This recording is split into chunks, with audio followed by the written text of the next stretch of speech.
Bismillahirrahmanirrahim. Assalamualaikum warahmatullahi wabarakatuh.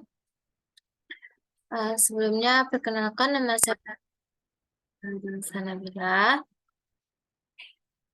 dari Prodi Kesehatan Masyarakat. Di sini saya ingin menyampaikan materi tentang komunikasi kesehatan. Sebelumnya dijelaskan kepada Bapak dan teman-teman.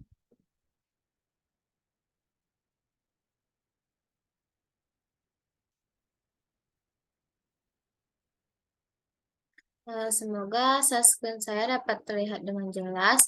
Di sini materinya tentang ruang lingkup komunikasi. Selanjutnya,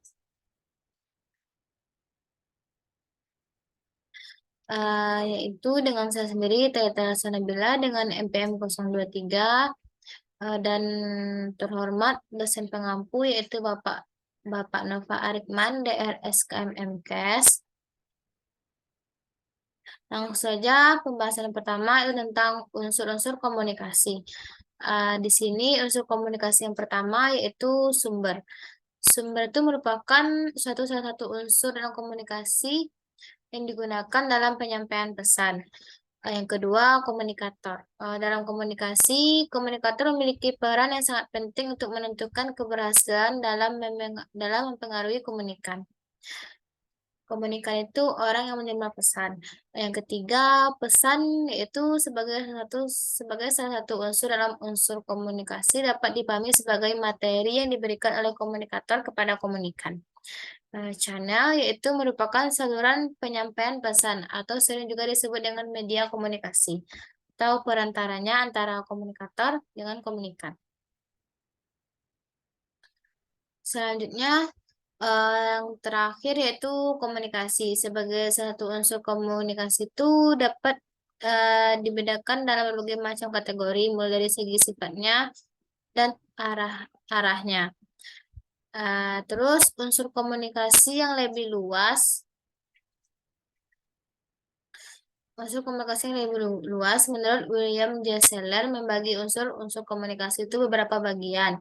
Yang pertama, lingkungan. Lingkungan komunikasi. Lingkungan sebagai unsur komunikasi memiliki 3 komponen penting. Yang kedua, encoding, decoding. Dalam ilmu komunikasi, tindakan menghasilkan pesan disebut dengan encoding, sementara tindakan menerima pesan disebut dengan decoding. Ketiga, sumber penerima. Sumber penerima merupakan salah satu kesatuan yang tak terpisahkan. Yang keempat, kompetensi komunikasi. Kompetensi komunikasi sebagai unsur-unsur komunikasi mengacu pada kemampuan seseorang untuk berkomunikasi secara efektif. Yang kelima, feedback.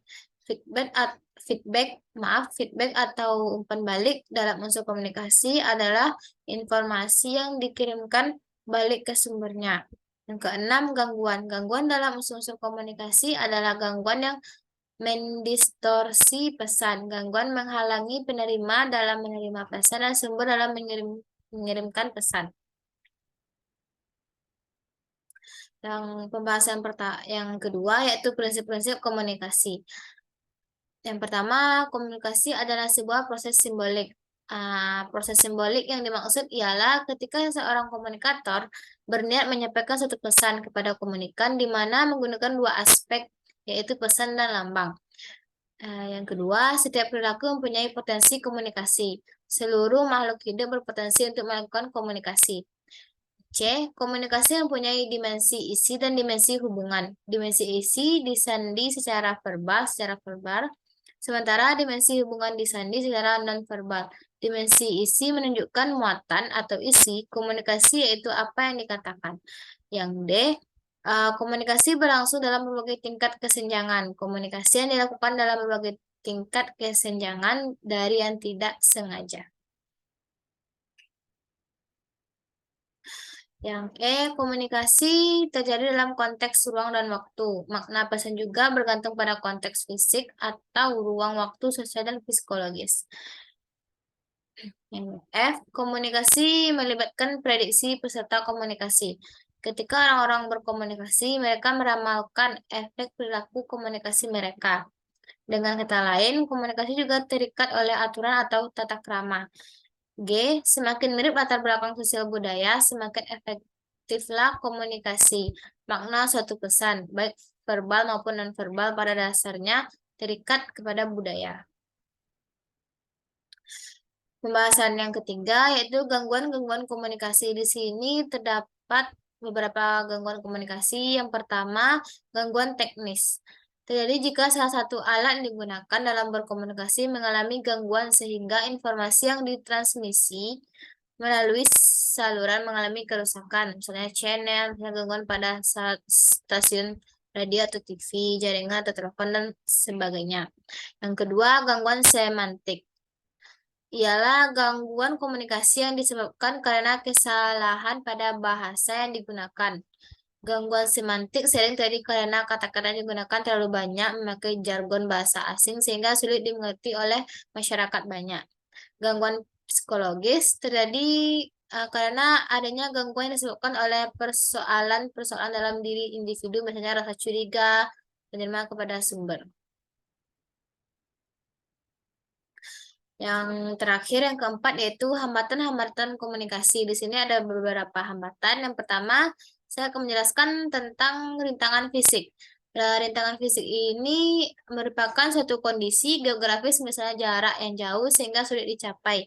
Tidak adanya sarana kantor pos, kantor telepon, jalur transportasi, dan lain sebagainya. Yang kedua, rintangan status. Maksud rintangan di sini adalah disebabkan oleh karena jarak sosial di antara peserta komunikasi, misalnya perbedaan status senior dan junior atau atasan dan bawahan. Yang ketiga, rintangan kerangka berpikir. Maksud sini disebabkan oleh perbedaan adanya persepsi antara komunikator dan masyarakat banyak terhadap pesan yang digunakan dalam berkomunikasi. Yang keempat yaitu rintangan budaya. Rintangan budaya ini juga disebabkan adanya perbedaan norma, kebiasaan, dan nilai-nilai yang dianut oleh pihak-pihak yang terlibat dalam komunikasi. Mungkin sekian pemaparan materi dari saya. Mohon maaf jika masih banyak kekurangan. Saya akhiri. Assalamualaikum warahmatullahi wabarakatuh.